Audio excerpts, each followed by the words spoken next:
Olá pessoal, eu sou Augusto Salgado, professor e cientista social, e todos somos etnocêntricos. A questão é se você nota.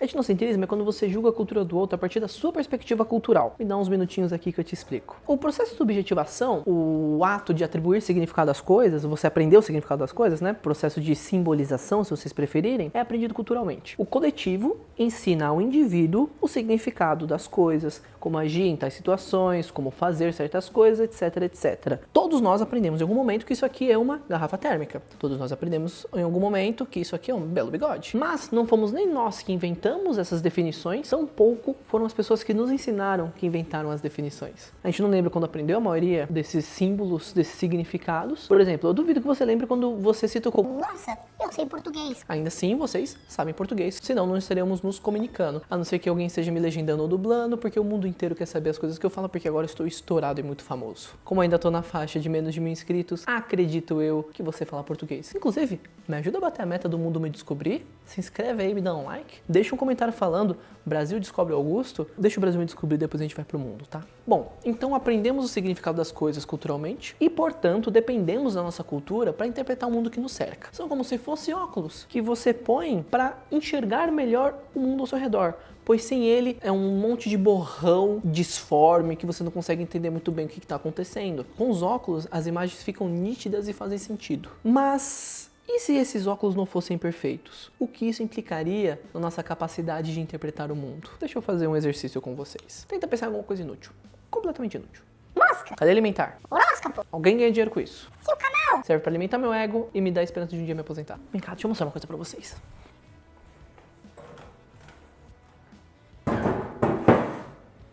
Isso aqui, essa cadeira em cima da mesa. Tem algum motivo para eu colocar essa cadeira em cima da mesa? Eu não vou faxinar, ela não estava no meio do caminho, eu não vou subir em cima dela. Então, eu tenho 0 motivos para colocar aquela cadeira em cima da mesa. Beleza. Minha dúvida é, aquela cadeira eu só coloquei lá para ser meu exemplo de algo inútil. Porém, se ela é meu exemplo de algo inútil, concorda que ela tem a utilidade de ser um exemplo? E se ela tiver a utilidade de ser um exemplo, ela deixa de ser inútil e, portanto, não serve mais como exemplo? Mas se ela não servir mais como exemplo, ela volta a ser inútil e volta a se servir como exemplo. Então ela serve, mas por servir não serve mais. E por não servir mais, volta a servir, mas agora que serve não serve. E aí, a cadeira é útil ou é inútil? Mais do que isso, por que ela tem que ser um dos dois? Por que ela não pode ser os dois ao mesmo tempo? Se nunca deixar de ser um para ser o outro, mas não sendo os dois ao mesmo tempo? Augusto, não entendi nada. Excelente.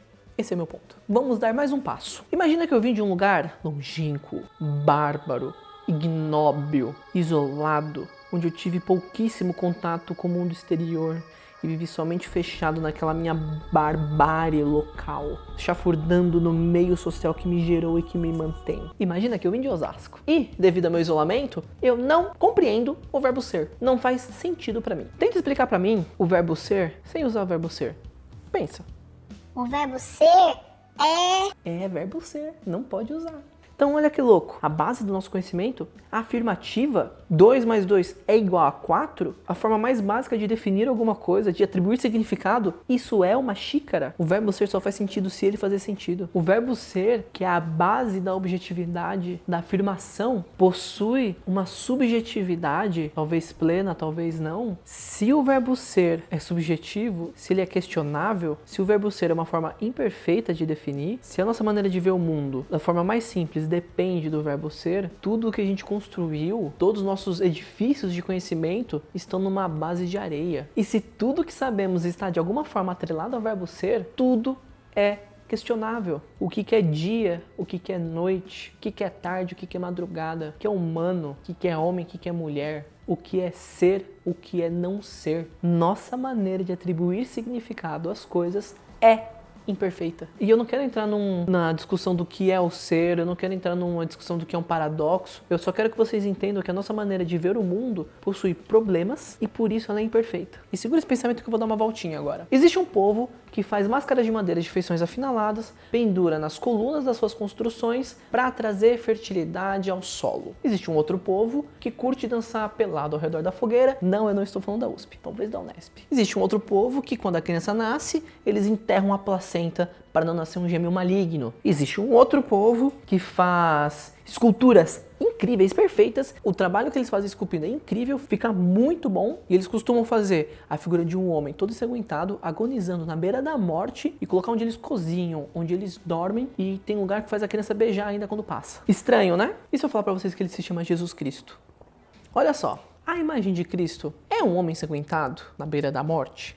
É, mas não é. Literalmente é. Mas não é isso que quer dizer. Mais importante do que o formato da mensagem é a intenção da comunicação. O que significa a imagem de Cristo? Quais são os símbolos, os significados por trás? Quem fez aquela imagem de Cristo provavelmente não queria falar homem ensanguentado pendurado na cruz. Queria trazer os valores cristãos, queria trazer os valores bíblicos, etc, etc, etc. E veja bem, isso não é questão de fé, é questão de compreensão. Você pode ser de outra religião, você pode ser ateu, você pode ser o que for. Se você está inserido na cultura ocidental cristã, que é o caso de nós brasileiros, você vai bater um olho na imagem de Cristo e vai saber o que aquilo significa. E esse significado é tão mais importante do que a forma, que mesmo eu descrevendo a imagem de Cristo para vocês, vocês não associaram, porque o significado é muito mais importante do que o formato da mensagem. Eu faço essa analogia há anos em sala de aula e eu tenho certeza que a grande maioria de vocês não associou a minha descrição a Jesus Cristo. E olha só, a minha avó é a véia mais simpática do interior do Paraná. Tem uma parada que ela faz que eu adoro. Ela é meio surdinha. Ela perdeu boa parte da audição dela e usa aqueles aparelhos auditivos. Aí junta a galera lá, antes da pandemia, porque a gente não quer matar a nossa avó, e começa a conversar e tal. E se a conversa não tá do interesse dela, porque ela só não sabe o que tá acontecendo, ela só não quer acompanhar, ela vai toda delicadinha, sutilmente, arruma o cabelo dela e pluc, desliga o aparelho. E fica lá abanando a cabeça. Você não tá ouvindo a gente não, né? Pois é, Enfim, velhinha mais simpática do interior do Paraná. E ela tem uma imagem de Jesus na cozinha que até meus 10 anos eu me cagava de medo. Se chegasse um cara que nunca teve contato com a cultura cristã, se é que isso é possível, porque se teve alguma coisa que os europeus foram eficientes foi no marketing agressivo do cristianismo. Entra na cozinha da minha avó e vê lá a imagem de Jesus pendurado na cruz na beira da morte, todo ensanguentado, semi-nu. Ele vai olhar pra minha avó, tá, poxa essa velha.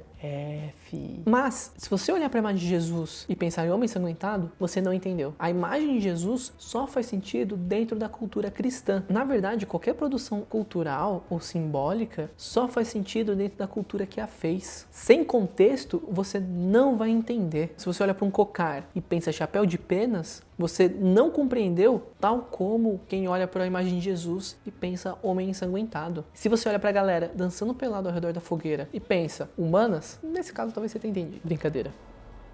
Então, se você quer compreender algo, você precisa pensá-lo dentro do contexto em que foi criado.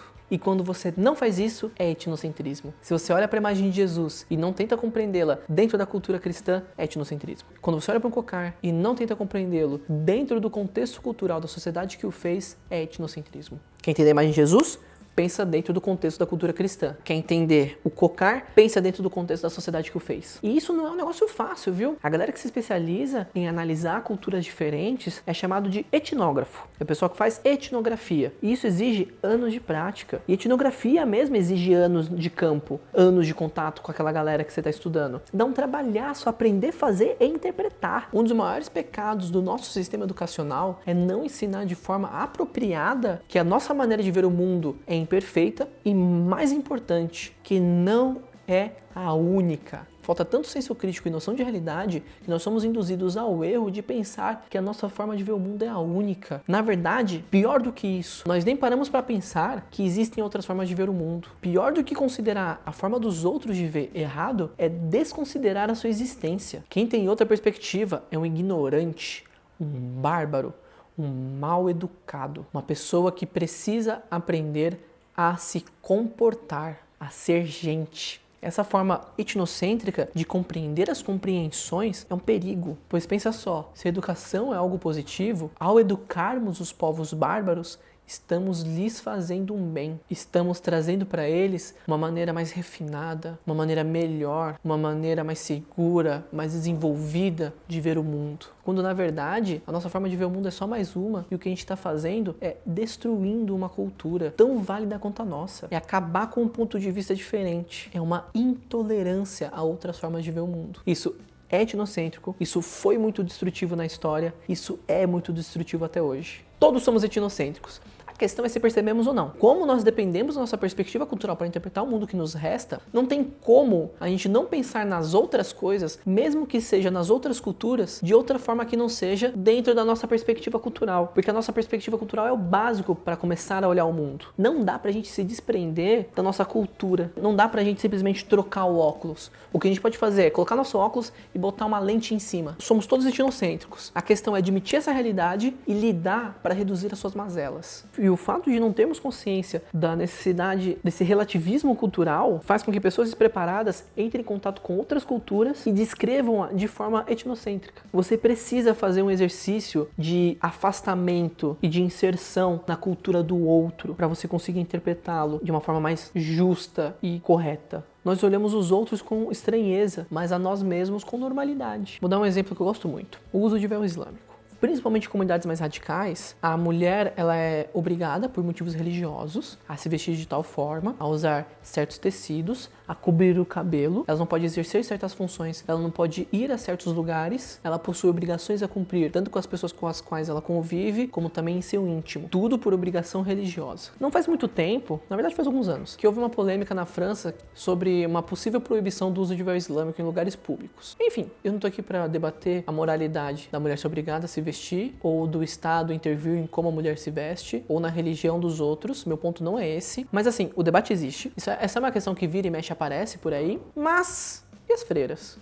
Vou só recortar e colar parte do vídeo que eu acabei de falar de véu islâmico, só que agora eu vou falar para vestimenta das freiras, os hábitos religiosos. Principalmente em comunidades mais radicais, a mulher ela é obrigada, por motivos religiosos, a se vestir de tal forma, a usar certos tecidos, a cobrir o cabelo, ela não pode exercer certas funções, ela não pode ir a certos lugares, ela possui obrigações a cumprir, tanto com as pessoas com as quais ela convive, como também em seu íntimo. Tudo por obrigação religiosa. Sem entrar numa discussão das semelhanças e diferenças dos usos dos vestes, o que eu quero dizer é o motivo pelo qual o debate a respeito do véu islâmico é levantado também serviriam para levantar o debate sobre as freiras. Só que o véu islâmico vira e mexe tem pauta e das freiras ninguém fala. As freiras nós aceitamos de boa, o véu islâmico a gente estranha.